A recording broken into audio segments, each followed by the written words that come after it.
Bonjour, aujourd'hui je vous propose de parler de l'emploi de l'hydrogène comme source d'énergie dans l'industrie. On est en février 2026, il y a eu pas mal d'actualités sur le sujet. Le président Emmanuel Macron, lors d'un sommet à Anvers, a déclaré le 11 février que l'hydrogène était, je cite, un levier primordial de la compétitivité industrielle européenne.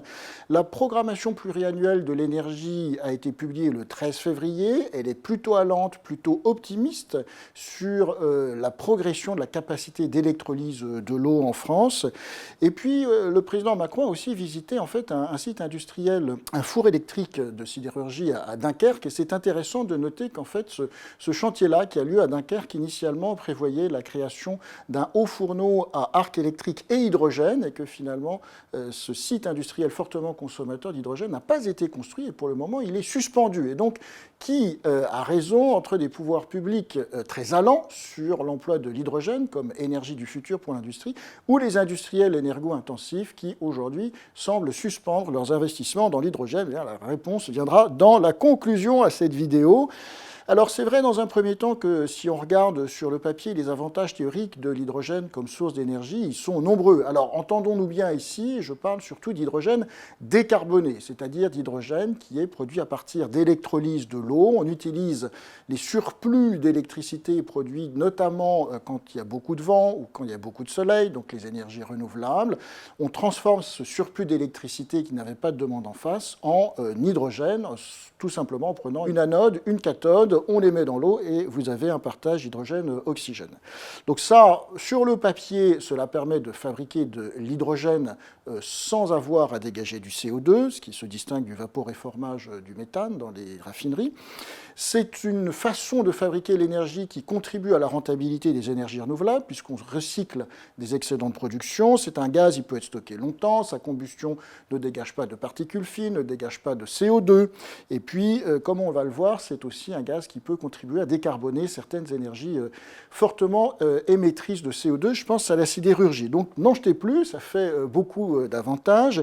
Et généralement, le schéma qui est présenté, vous le voyez à l'écran là, un schéma qui vous résume tout ce qu'on sait faire, et c'est vrai aujourd'hui en termes d'ingénierie. J'électrolyse de l'eau, j'ai une petite perte de 25% d'énergie, mais ça arrive souvent dans le secteur de l'énergie. Je produis de l'oxygène, je produis de l'hydrogène, je suppose que j'ai de la demande en face, ce qui est plus ou moins vrai, on va y revenir, et puis éventuellement, avec une autre réaction, la réaction de méthanation, je peux utiliser mon hydrogène avec du CO2 pour fabriquer du méthane. Alors tout ce que vous voyez sur ce schéma est vrai, le problème c'est que tout coûte cher. Tout coûte cher, et c'est là que le problème commence à arriver. Pour ce qui est de l'utilisation dans l'hydrogène dans le secteur automobile, à court terme, ce n'est pas très envisageable parce que, j'ai bien dit à court terme, mais à court terme, le secteur automobile est quand même assez occupé par la transition vers le moteur électrique. Donc à court terme, on voit assez peu de demandes massives du secteur de la mobilité pour de l'hydrogène. Sur l'industrie, je vais y revenir, mais c'est le grand problème en fait, c'est qu'il n'y a pas vraiment aujourd'hui de secteur industriel qui soit en mesure de consommer dans des quantités importantes de l'hydrogène. Quant au méthane de synthèse, eh bien, il est 4 à 5 fois plus cher que le méthane naturel. Et donc, évidemment, l'intérêt pour produire du méthane de synthèse par la réaction de méthanation, d'un point de vue économique, est assez faible. Et c'est ce que vous voyez sur ce deuxième graphique, c'est le coût de production de l'énergie sous forme d'hydrogène.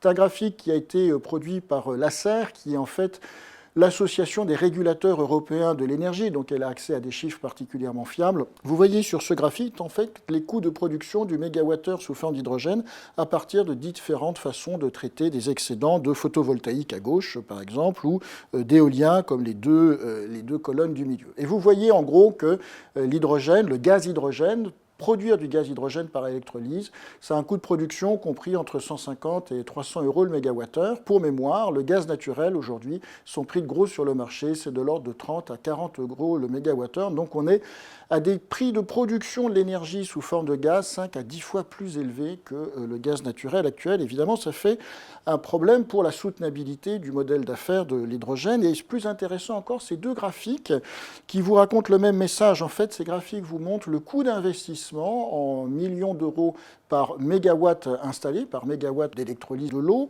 vous montre le coût en fait tel qu'il était anticipé par cette agence des régulateurs de l'énergie en Europe. Alors par exemple, vous avez deux technologies, alcaline et PEM, mais bon, ça revient un peu au même du point de vue économique, en tout cas pour ce qui nous occupe aujourd'hui. La courbe en bleu, en fait, vous indique qu'au début des années 2020, on pensait que les coûts d'électrolyse de l'eau allaient être divisés par 3. On passerait de 1,5 million d'euros par mégawatt installé à moins de 500 000 euros par mégawatt installé. Et vous voyez qu'au fur et à mesure que le temps passe, eh bien, la courbe jaune, c'est la dernière prévision en date de l'ACER. Eh bien, aujourd'hui, les coûts d'électrolyse de l'eau sont supérieurs à ce qu'ils étaient il y a 5 ans et la baisse des coûts de production liés à des effets d'échelle ne se matérialise pas. En termes plus simples, eh bien, le marché de l'hydrogène décarboné ne décolle pas. Les coûts de production restent élevés, ils ne baissent pas parce qu'il n'y a pas de demande en face. Ce qui vous donne en fait ce graphique-là, qui vous montre en fait l'évaluation à horizon 2030, toujours par l'ACER, du coût de production de l'hydrogène, soit par des énergies carbonées, c'est-à-dire avec du gaz naturel, c'est ce que vous voyez à gauche, on est entre 50 et 150 euros le mégawattheure, soit à droite à partir d'énergies renouvelables. Et là, vous voyez qu'il y a une grande incertitude, ce qui se traduit par une colonne très très haute, et puis des coûts de production qui sont très élevés. Bref, le modèle d'affaires de l'hydrogène, pour le moment, ne décolle pas, parce que, comme on va le voir, il n'y a pas nécessairement beaucoup de demandes en face, et donc les coûts de production ne peuvent pas beaucoup baisser. Et là encore, on n'a parlé que des coûts de production, il faut aussi tenir compte des coûts de transport. L'hydrogène, c'est un gaz qui est 10 fois moins dense que le méthane en termes énergétiques, dans les conditions de température et de pression habituelles. Ce qui veut dire que pour transporter le même volume d'énergie que du gaz naturel, il faut prévoir des infrastructures de transport théoriquement 10 fois plus grandes, ou alors trouver des subterfuges. On a essayé de trouver des subterfuges en liquéfiant, en le mariant avec une molécule d'ammoniac. Tout ça est compliqué. Le résultat, c'est que le modèle d'affaires du transport d'hydrogène, il ne peut être valable et soutenable que dans des circuits courts. Transporter de l'hydrogène sur 1000, 1500, 2000 km, c'est quelque chose qui, d'un point de vue économique, ne fait pas beaucoup de sens. Et de fait, aujourd'hui, les premiers développements de transport de l'hydrogène se font sur des circuits courts, voire très courts, voire sur place industrielle. Et donc, est-ce que finalement cet hydrogène, on pourrait le réemployer dans certains secteurs industriels? Alors, il y a eu, depuis 2-3 ans, et dans le réseau, il y a pas mal de conférences qui sont faites sur le sujet, depuis 2-3 ans, il y a des interrogations sur la sidérurgie. La sidérurgie qui émet à peu près 7% des gaz à effet de serre, parce que pour réduire de l'oxyde de fer, depuis des décennies, on utilise du coke. Le carbone du coke se marie avec l'oxygène de l'oxyde de fer. Ça permet d'obtenir du minerai fer, mais évidemment, on dégage énormément de quantités de CO2 qui sont soumises aux quotas CO2. Le prix des quotas CO2, en Europe notamment, il a été multiplié par 4 depuis 2020. On était à 20 euros la tonne en 2020. Aujourd'hui, on est aux alentours de 80 euros la tonne, ce qui incite donc les sidérurgistes à décarboner leur façon de produire de l'acier. Il y a deux façons de décarboner la production de l'acier. Soit vous passez à un haut fourneau à arc électrique avec gaz naturel, et l'élément réducteur, c'est le gaz naturel.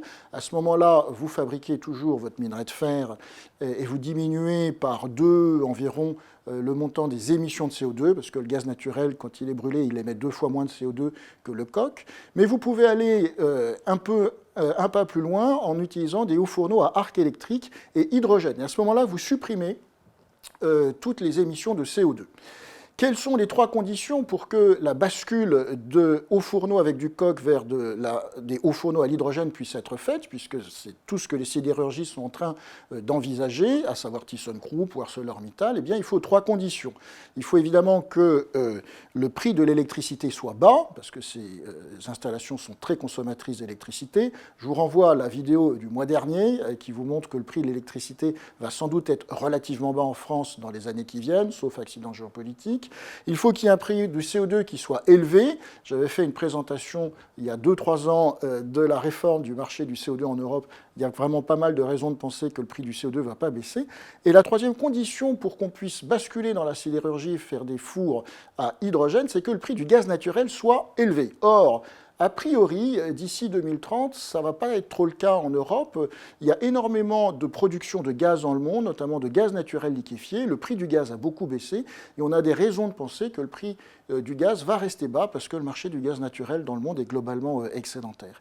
Ce qui fait que pour le moment, en fait, la sidérurgie qui aurait pu être un consommateur intense, massif d'hydrogène, n'est pas en train de basculer ses hauts fourneaux en hauts fourneaux à hydrogène, mais il est en train de les basculer en hauts fourneaux à arc électrique et à gaz naturel, parce que le gaz naturel n'est pas cher. Et dans la mesure où la sidérurgie, pour des signaux économiques rationnels, ne bascule pas vers de l'hydrogène, eh bien, en fait, la filière de production d'hydrogène en France et en Europe, pour le moment, elle aura du mal à être rentable parce qu'il n'y a pas de demande en face. Et c'est un peu ma conclusion. Pour le moment, il n'y a pas suffisamment de demande en face pour rentabiliser une filière de production d'hydrogène décarboné. Le sujet est assez lié, comme vous l'avez vu, à la situation de la sidérurgie.